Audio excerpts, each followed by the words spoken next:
How to create a gradient filled pattern layer combination in Affinity Photo. First thing to do, go to File and New and create a document, say 1920 by 1080.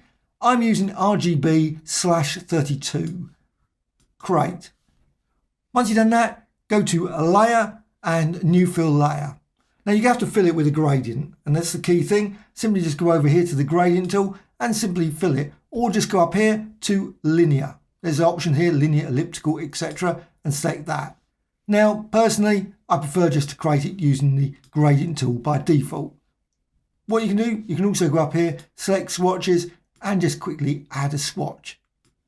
And you've got your gradient there. Now, as a pattern, that's not obviously anywhere near that. But what you can do, you can turn this into a raster layer, and you need it as a pixel layer to use it as a pattern, unfortunately. So, layer and rasterize. So you've got that design now. Go to Layer and New Pattern Layer from Selection. Go up here to the Move tool and you'll see the option here for Mirror, which is quite useful because now if I resize that, you can see the design there. And you can resize it in numerous ways. Of course, you've got this nice gradient design, but also what you can do, you can combine it. So I'm just going to remove the other layer. Don't like having the other layer there. What I can do, I just go to a Layer and Duplicate Linked. I want them combined. So Duplicate Linked. With that now I can resize it, I can rotate it, and that is separate. However, everything else, all the pixel information, blending modes, they're all linked to the previous layer. So any change to one will be changed in the other one. However, there's one thing I don't want to link, and that's the blending modes. So simply just go to View and Studio, and you can do this anytime. So links, just go up here, blending mode and ranges. So any change like difference, etc., all those sort of things here, that changes in both. So it's always best just simply just to go up here and deselect that. So with that deselected, pixel content, all those things, they're all linked still. So I can now resize that. I also can change the blending mode and maybe go for lighten or difference. And you can see what happens. You end up with this lovely, super colourful design. Even better because it's in 32-bit mode as well, I think, personally. So you can just change that. But of course, you can do more than that. You can do it multiple times. So you can simply go to Layer and Duplicate Linked. And you can move that, shift it around, resize it, rotate it. Now, you can also select all of those and go to Layer and Merge Selected. I am not going to do that because it always crashes. Now, I don't know if it's a bug, but unfortunately, in my version, it does seem to crash. So at this point, I would suggest always, if you've got a lovely design that you think, you know what, this design is absolutely brilliant, simply always just go to File and Save As, and save it. Always a good idea. Also, what you can do, of course, once that, Layer and Merge Visible. So Merge Visible creates it all as a layer, single pixel layer, which is what I want. Now I can remove these now, deselect those, and I've got that one design. Well, now I can do exactly the same as before.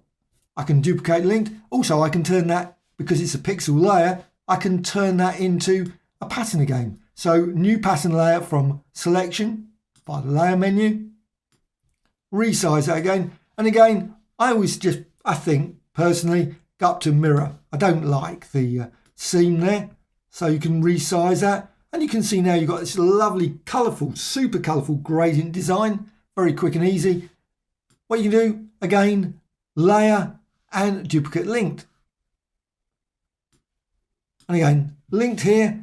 I'm just going to remove that pixel layer because I don't want that one. So both those are linked. And again, if you want, you can always deselect the blending mode link. So just go to View, Studio and Links, because you'll see it's just come back again. Doesn't remember it because it's, of course, it's completely new linking.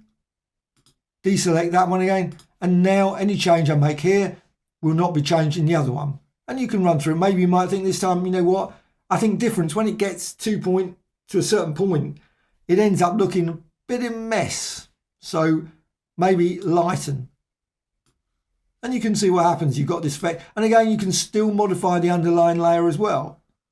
So you can move that as well. Now, what you can also do, you can also deselect the link with the pixels.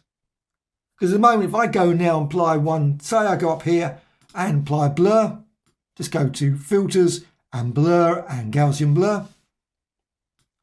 That Gaussian blur is applied to both. So if I remove that one, go down there, got that pixel layer there, makes sense it's on, helps. They're both blurred. Now I don't want that. So what I'm going to do, I'm just going to quickly go back out again. Now with that there, I can go up to links again. So view, studio and links. And I can actually deselect that as well. After a while you get to think, well, why bother linking at all? That is true. Sometimes you think, So now what I can do, I can apply a blur. So filter, blur and Gaussian blur. And now I can see a very different design. This underlying layer is not being modified, whereas this one has been modified by that effect. And again, you can do exactly the same as before. You can go through difference and you can create like that. But there's still pattern layers. So you can always change your mind and think, you know what, I just want that extended, move that around. I think sometimes it's just nicer when it's just flowing like that.